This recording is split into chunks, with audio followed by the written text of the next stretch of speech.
বন্ধুরা, আশা করি সবাই ভালো আছে। শুভ নববর্ষের আন্তরিক প্রীতি ও ভালোবাসা জানিয়ে আজকে ব্লগ শুরু করছি। এখন বাজে 12:40। এখন থেকে আমি আমার ব্লগ শুরু করছি। আজকে আমাদের আমডাল রান্না করতে হয়, তার জন্য এই আমডাল রান্না করব, আর পনির তরকারি করব, মিষ্টি লাউ ভাজা আর নিম পাতা ভাজা। নতুন বছরে আমাদের নতুন কাপড় পরতে হয়, তাই সম্রাটের জন্য বিউটি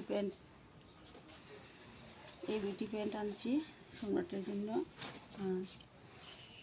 আমার জন্য ব্লাউজ একটা, দুইটা, তিনটা, আর আরেকটি ব্লাউজ,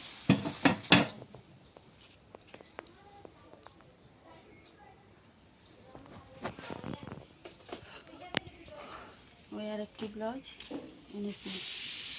কেমন হয়েছে বলবেন। আর একটা নতুন শাড়ি।